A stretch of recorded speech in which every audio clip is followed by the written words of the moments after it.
ये चला, कहता जा रहा गोविंद गोविंद गोपाला यशोदा के कन्हैया नंद लाला, गोविंद गोविंद गोपाला यशोदा के कन्हैया नंद लाला।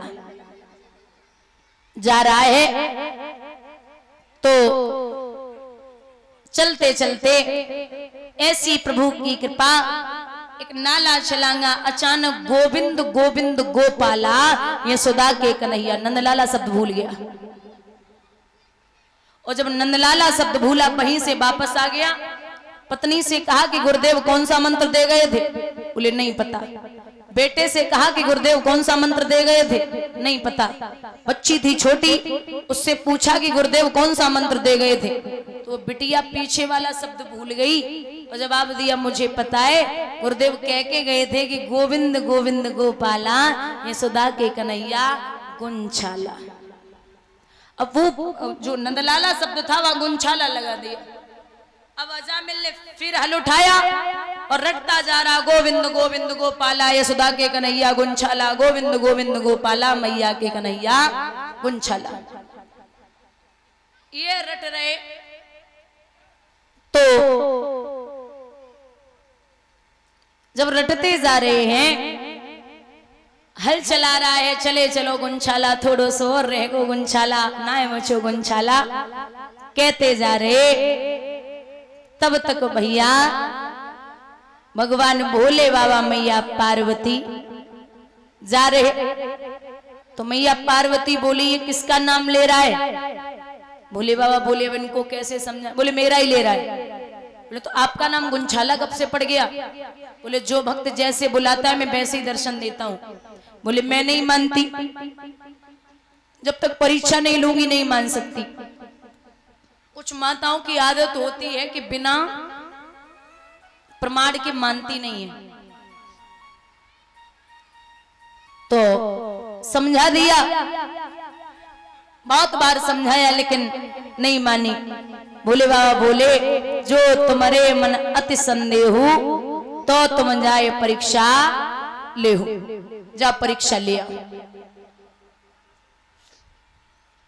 अब परीक्षा लेने के लिए पहुंची तो हल चला रहा है, रटता जा रहा है।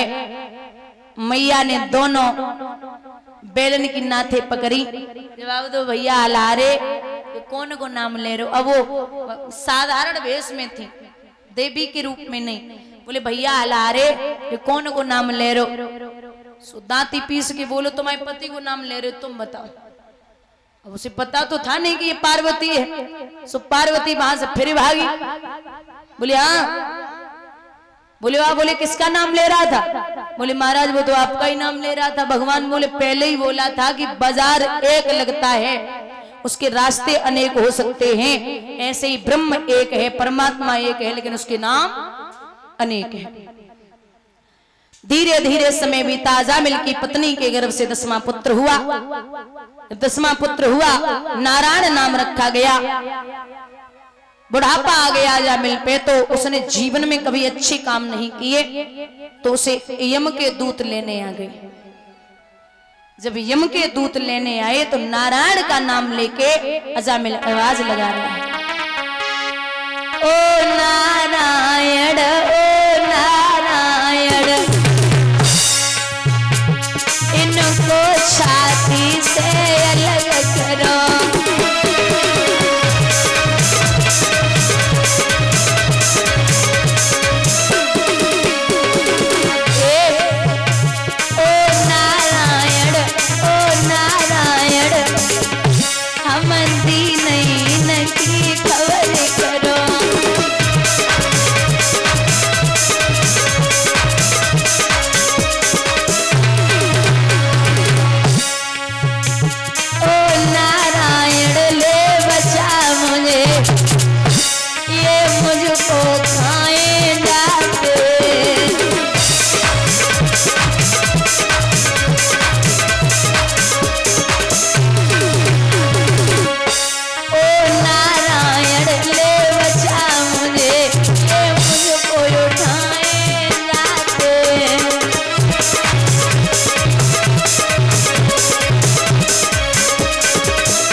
नारायण का नाम सुना तो यम के दूत भाग गए, विष्णु के दूत लेने के लिए आ गए। जब विष्णु के दूत पहुंचे, अब आप समझिए, कहते ना कि कलयुग केवल नाम आधारा, सुमिर सुमिर नर उतरहि पारा। अब लोग, कुछ लोग हमसे कहते हैं कि जितनी पूजा करो उतना ही दुख होता है, जितना भजन करो उतना ही कष्ट होता है। आप हमें एक बात बताओ, जैसे आपके दरवाजे पर 10 बच्चे खेल रहे हो पड़ोसियों के, और एक आपका भी बच्चा खेल रहा हो, तो आपका मन हुआ टॉफी बिस्किट या जो भी आपके हाथ में होगा आप सबको देंगे। अगर अच्छा हृदय है तो सोचेंगे ये सब बच्चे ही तो हैं, सबको दे दें। लेकिन अगर 10 के 10 ऊधम करें तो आप हाथ किस पे उठाओगे? अपने वाले पे। आपकी हिम्मत नहीं है कि तो 10 पड़ोसियों के खेल रहे उन पे भी हाथ उठा दें। ऐसे ही परमात्मा कहते कि मैं सुखी तो हर किसी को रख सकता हूं, लेकिन कष्ट और तकलीफ मैं उसे ही देता हूं जिसे मैं अपना मानता हूं, मैं जिसे जानता हूं कि मेरा कष्ट झेल लेगा, मेरी तकलीफ झेल लेगा। तो जब भी संकट आए, जब भी कोई तकलीफ आए तो सब्र रखिए। एक बार भगवान ने अर्जुन से कहा कि कुछ ऐसा शब्द लिखिए अर्जुन जो किसी धनवान व्यक्ति को भी अच्छा लगे और गरीब व्यक्ति को भी, मतलब हर आदमी को अच्छा लगे। तो अर्जुन ने लिखा था कि ये वक्त भी गुजर जाएगा, ये वक्त भी गुजर जाएगा। तो धनवान को जो घमंड था कि हमारे पास पैसा है, तो उसने वो शब्द पढ़ा तो विचार किया ये सत्य है, एक न एक दिन लक्ष्मी जानी है, ये वक्त गुजरना ही है। और जब गरीब पढ़ता है या कोई ऐसा पढ़ता है जो बहुत परेशान है, तो वो उस शब्द को पढ़ के सोचता है कि मुझे इतनी चिंता करने की जरूरत नहीं है, ये वक्त भी गुजर जाएगा। तो आप पे संकट जब भी हो, जब भी तकलीफ हो, तो आप इतना याद रखिए, स्मरण नहीं छोड़ना है, स्मरण बराबर करना है प्रभु का। हम उनके बालक हैं, उनको जो अच्छा लगेगा वो करेंगे। क्योंकि आप जो है ना, भगवान वो कभी नहीं करता जो हमें अच्छा लगता है, भगवान वो कभी नहीं करता जो हमें अच्छा लगता है, भगवान वो करता है जो हमारे लिए अच्छा होता है। वो सब दुनिया का पिता है, वो आपके लिए बुरा कैसे करेगा? और आज के समय में लोगों की ऐसी नीयत है कि लोग कृष्ण को मानते हैं लेकिन कृष्ण की नहीं मानते, लोग राम को मानते हैं लेकिन राम की नहीं मानते। हमें राम को मानना है, उसके साथ साथ राम की भी माननी है। कहते हैं कि कुछ लोगों की तो ऐसी मानसिकता है, कहते क्या भगवान भगवान लगा रखा, क्या भागवत, क्या भगवान। भगवान को आपने कभी देखा? तो आप एक बात बताओ, जैसे मान के चलो भगवान को नहीं देखा, भगवान को नहीं देखा, आप एक बात बताओ, पेट दर्द होता है, आपने कभी देखा कैसे कलर का है? नहीं। मान के चलो कि लोग कहते फालतू में मंदिर जाते हो, फालतू में मंदिर जाते हो, कहीं भी भजन कर लो, ये भी ठीक है, भजन करना कोई गलत नहीं है।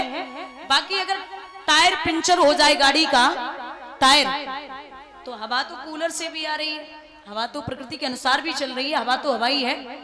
तो टायर को ले जाने के लिए कहाँ जाना पड़ता है? टायर ले जाते हैं तो कहाँ जाओगे? दुकान पे, पंचर की दुकान है ना। ये हवा तो ये भी है, हवा ये भी है, तो इस हवा से काम नहीं चलेगा, है ना। तो उसके लिए वहीं जाना पड़ेगा जो उसका स्थान है। ऐसे ही प्रभु हर जगह है, लेकिन स्मरण करने के लिए कहीं न कहीं एकांत में आपको मंदिर में जाना पड़ेगा। बोलिए गोविंद भगवान की।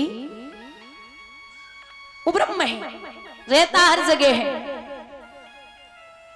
एक व्यक्ति को 20 साल हो गए, गोपाल जी की बराबर पूजा करता था, कृष्ण की बराबर पूजा करता। एक धनवान मित्र आया, बोले 20 साल से आप भजन कर रहे हैं, पूजा पाठ कर रहे, कोई अमीरी आई? बोले नहीं आई। तो बोले जब अमीरी नहीं आई तो गोपाल जी को बाहर घर से फेंको। बोले फेंकना तो नहीं है, इनको अलमारी में बंद कर देता हूँ। बोले भोले बाबा को लाओ, वो बहुत बढ़िया है। अब भोले बाबा की मूर्ति लेकर के जिस टेबल पे जहां अलमारी में कृष्ण रखे थे वहां भोले बाबा को रख दिया। कृष्ण को भोले बाबा के सामने अगरबत्ती लगा करके बिठा दिया। अब वो जो अगरबत्ती का धुआं था वो भोले बाबा पे न जाके जा रहा था कृष्ण की तरफ। अब वो व्यक्ति चिढ़ करके बोला, ये ठीक है, तुम 20 साल तक पूजा करते रहे तब तुमने धुआं नहीं सूंघ पाया, आज जब दूसरी मूर्ति किसी और की ले आए तो आपको जलन हो रही, आप धुआं ले रहे, आप इसकी सुगंधी ले रहे। उठा के अलमारी में बंद करने लगा। प्रभु साक्षात प्रकट हो गए। बोले क्या कर रहा भाई, बंद क्यों कर रहा है? अरे आप, भगवान बोले भाई तो 20 साल से तो तू मुझे पत्थर समझ के पूज रहा था, 20 साल से तू मुझे पीतल समझ के पूज रहा था, लेकिन आज तुझे ये पता चल गया कि हमारे अंदर भी प्राण है, हमें भी खुशबू बदबू सब लगती है, मैं भी भूखा रहता हूँ, मुझे भी जलन होती है, ये तुझे आज पता चला। और अगर पहले ही पता चल जाता तो कब का मैं खड़ा होकर प्रसन्न हो जाता। बोलिए गोविंद भगवान की। जरूरी नहीं है लोग भगवान को नहीं मानते, बोलते ये क्या पत्थरों को पूजना। आपका अगर भाव अच्छा है तो हर जगह है, बस भाव अच्छा होना चाहिए। क्योंकि एक संत थे नामदेव जी नाम के, उनको हर चीज में भगवान दिखाई देते थे, और तो छोड़ो कुत्ते में भगवान दिखाई देते थे। एक दिन रोटियां बाहर रख गए और सब्जी और घी लेने चले गए, तब तक एक श्वान आया कुत्ता, उसने वो रोटियां दबाई और लेके भागा। नामदेव जी बहुत बड़े वैष्णव संत हैं, वो उनके कुत्ते के पीछे सब्जी और घी लेके दौड़े। बोले क्या कर रहा है भाई? अरे प्रभु आप अकेले अकेले रूखे रूखे क्या खाएंगे, घी और सब्जी तो लेते जाओ।